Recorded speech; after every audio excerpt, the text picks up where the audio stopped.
Bonjour et bienvenue à l'autre bulletin. À chaque semaine, on va vous proposer des chroniques, des entrevues et des vidéos de vous, notre public, afin de vous divertir et de vous informer sur ce qui se passe dans la région.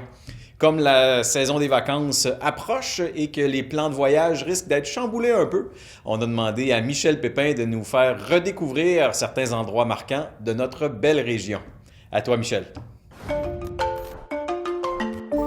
Présentement, nous sommes à Saint-Louis-de-Lanneford, au coin du rang Smith et du rang 10, tout près de l'autoroute 20, que vous entendez et que vous voyez un petit peu derrière. Et derrière, l'intérêt aujourd'hui, c'est le champ qu'on voit derrière nous.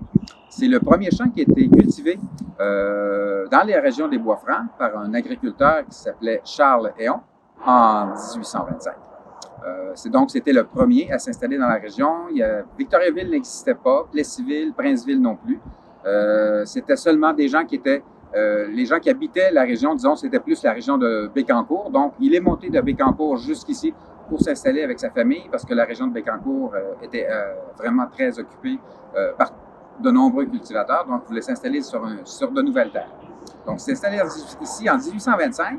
Et comme il était né en 1799, ben, si on calcule bien, il avait 26 ans lorsqu'il est parti avec femme et enfants et charrette et vaches pour s'installer dans un lieu nowhere, sans chemin.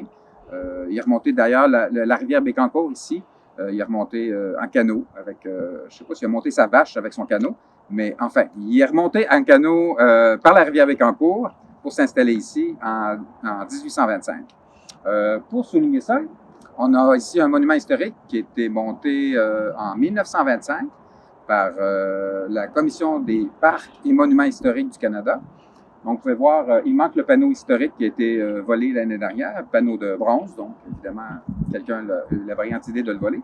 Puis, on peut voir aussi, c'est le type de monument qui était construit à l'époque par Parc Canada. Donc, la famille ici de Charles Héon est restée ici jusqu'au début des années 2000. Donc, il y a eu plusieurs familles Héon qui ont habité ici dans la rang et qui ont été toujours propriétaires de ce même champ, toujours encore aujourd'hui cultivé. Merci Michel. Du 11 au 17 mai se tient la Semaine québécoise des familles et Victoriaville vous offre une programmation très variée. J'en discute d'ailleurs avec Jessica Dessureau, qui est responsable de la politique familiale et de la politique des aînés à la ville. Bonjour Jessica. Bonjour. Donc, toi, tu es responsable de la politique des familles et des aînés. La politique des familles de Victoriaville, ça date de quand exactement? Quand même longtemps. Là, la ville a eu sa première politique en 1996. C'est une des premières au Québec à ce moment-là. Et de fil en aiguille, là, on a réussi à la peaufiner pour la mettre très actuelle. Puis est-ce que toutes les municipalités doivent se doter d'une telle politique? C'est pas obligatoire, mais donc c'est fortement encouragé parce qu'une politique, c'est un peu un point de repère. C'est la pierre angulaire auquel vont s'articuler différentes actions par la suite. Donc, si on dit, voici, c'est les valeurs importantes pour la ville de Victoriaville, mais qu'on a une politique, c'est plus facile pour nous de développer des projets avec la communauté par la suite. D'accord. Puis là, vous aviez créé un plan d'action 2020-2022, mais j'imagine que ce plan d'action-là, déjà, prenait pas nécessairement en compte qu'il allait y avoir une pandémie. Et on n'avait pas de boule de cristal comme personne à Victoriaville, mais en même temps, le plan d'action prenait vraiment racine dans des enjeux sociaux qu'on avait challengés avec les acteurs de la communauté. Donc, quand on dit qu'on veut briser l'isolement, quand on dit qu'on veut faire en sorte que les gens d'un même quartier se connaissent davantage pour pouvoir s'entraider, qu'on veut encourager, par exemple, le transport actif, de bouger pour être en santé, ben on réussit juste à trouver des façons un peu plus créatives pour répondre à ces objectifs-là. Mais les objectifs demeurent les mêmes malgré la pandémie. Et puis là, cette semaine, vous, c'est votre gros événement, si on veut, c'est la Semaine québécoise des familles. Exactement, c'est célébré partout à travers le Québec du 11 au 17 mai. Tantôt, je parlais de créativité, de tourner sur un thème, comme on dit en bon québécois. Habituellement, chaque année, à cette période-ci, là, on organise une grande fête familiale au complexe Promutuel. Donc, sur la surface synthétique, on a des jeux gonflables, décoration de cupcakes, toutes sortes d'ateliers avec nos partenaires. Là, évidemment, dans le contexte actuel, on ne pouvait pas faire de rassemblement. Alors, on s'est dit comment on peut à la fois avoir un esprit festif parce que Oui, on vit une nouvelle situation, mais je pense que les gens ont envie plus que jamais quand même de passer du temps ensemble. La cellule familiale est tellement importante. Donc, comment on peut célébrer la famille, comment on peut outiller les parents aussi. Donc, on s'est tourné vers le web, comme plusieurs personnes l'ont fait, comme on le fait présentement, toi et moi. Mm-hmm. Et on a développé toute une programmation assez originale, puis beaucoup en partenariat avec le milieu. Donc, pour chaque jour du 11 au 17 mai, on a une activité qu'on propose soit aux parents, soit un duo parents-enfants. Puis là, ça vient jouer un tour aux parents qui essaient de contrôler le temps d'écran de leurs enfants. C'est vrai, puis j'en fais partie. C'est une grande question, ça aussi, le temps d'écran. Comme je le disais, il y a des ateliers qui s'adressent uniquement aux parents. Donc, de ce côté-là, ça va. Il y a un volet où on va proposer de faire des exercices en duo. Donc, c'est vrai que c'est un écran, mais on bouge quand même. Alors voilà, je pense qu'on tire notre épingle du jeu. C'est un bel entre-deux. C'est ça l'important, il faut bouger un peu. Exactement. Et puis aussi, avant tout ça, vous aviez développé un nouvel outil, vraiment à vitesse grand V, la boîte à idées. Oui, parce qu'on prenait conscience que sur le web, il y avait tellement de belles initiatives à gauche et à droite, des idées justement pour divertir les familles, mais que ouf, on savait plus trop où donner de la tête. Donc, on a décidé de créer une page web sur le site de la ville de Victoriaville qu'on a appelée la boîte à idées, qui vient regrouper toutes ces belles trouvailles web-là, mais dans différentes sections, donc se divertir, apprendre, c'est pas relaxer, là, mais bon, c'est à peu près ça que ça veut dire. Donc, on a fait différentes catégories. C'est beaucoup plus facile pour la navigation. Et on l'a mis pour tous les âges. Donc, évidemment, là, on parle de la famille parce qu'on est dans la semaine québécoise des familles, mais pour les aînés aussi, pour les adolescents, on retrouve vraiment des trouvailles assez chouettes. Et surtout, on a mis à contribution nos partenaires du milieu. Donc, chaque fois qu'il y a une belle initiative, par exemple, qui nous vient d'un organisme communautaire ou d'une entreprise, on le met en lumière là, sur cette page web-là. Tout ce qui est en direct s'y retrouve aussi. On a fait une catégorie particulière. Et on a 2 autres boîtes dans notre boîte. Hein? Ça fait un peu l'affaire de poupée russe.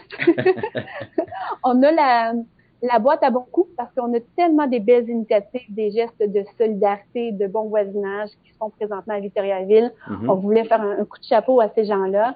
Donc, on a consacré une section de notre page pour la boîte à bon coup. Et on a la boîte à outils. Dans cette boîte à outils, on peut avoir justement des trucs et astuces pour la conciliation famille-travail en télétravail. On va retrouver quoi par rapport à l'anxiété, des numéros de téléphone comme tel jeune, si on ressent le besoin de parler davantage. Donc, c'est ça, de petits conseils à gauche et à droite qu'on jugeait intéressant de partager avec la population. Et l'adresse dans ce cas-ci, c'est vic.to/la boîte à idées. Excellent, c'est des super initiatives. Donc, tout ça, toutes ces informations-là est disponible sur le site web de la Ville. Et oui, exactement. Super. Ben, merci beaucoup et bonne semaine des familles. Merci beaucoup. Bonne semaine à tout le monde. Bye bye. Merci, Jessica. Malgré l'arrêt de la plupart des événements artistiques, la culture n'est pas en reste. Jean-François Verrette de Culture Centre du Québec nous jase de différentes capsules qu'ont mises en ligne le théâtre parmi nous. Le théâtre parmi nous a lancé récemment de nouvelles capsules vidéo intitulées « Les allumeuses allumées ». Au départ, c'était des pièces de théâtre qui devaient être présentées dans des résidences pour aînés. Mais bon, confinement oblige, ils ont eu la bonne idée de les adapter pour la vidéo. Et elles visent à conscientiser sur les abus envers les aînés. Donc, moi, quand j'ai entendu ça, les allumeuses allumées, puis la première capsule, c'était les petites culottes. Donc, je me disais, bien, le théâtre parmi nous fait maintenant dans le divertissement folichon et coquin. Eh bien non. Keneni, ce n'est pas du tout cela. C'est encore du théâtre social et engagé que nous sert le théâtre parmi nous. Donc, c'est fait sur un ton très humoristique, mais en même temps, ça l'informe beaucoup sur les réalités que peuvent vivre les aînés et la procédure à faire pour finalement porter plainte.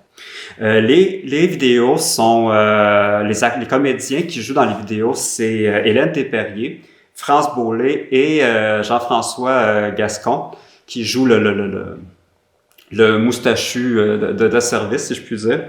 Et Hélène Desperriers qui joue dans la première capsule la personne aînée qui se fait un peu peu naïve, bref, qui se fait un peu abuser par la préposée.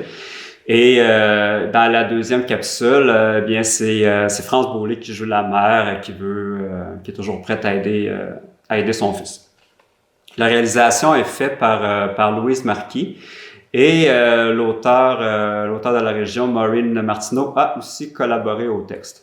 Donc, je vous invite à regarder ces capsules vidéo-là. J'invite particulièrement les personnes aînées à le faire, ainsi que leurs enfants et petits-enfants. C'est très instructif et c'est très bien fait. Donc, voilà, vous verrez l'adresse pour voir ces vidéos-là juste devant moi.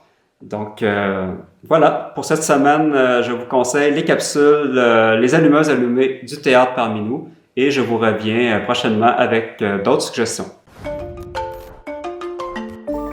Merci Jean-François. Et pour vous, cher public, on vous a réservé notre dernière minute. Continuez de nous envoyer vos vidéos de vos projets, de vos initiatives, de vos passe-temps et découvertes à nouvelles@tvcbf.tv. Merci beaucoup et bonne semaine. Voici de quoi a l'air une journée de confinement chez les Bégin-Vachon. Bon. Jean-François Fortier s'entraîne dans son salon. Il y a d'autres façons de faire l'exercice dans la vie, Jeff? À la ferme? Hein? CrossFit Farming? C'est de faire des mots entrecroisés. Je prendrai soin de notre jardin. À chaque jour, il y aura de l'amour. Nous, depuis le confinement, on a organisé des soirées mardi bingo avec nos amis d'un peu partout au Québec parce qu'on s'ennuyait. Bingo!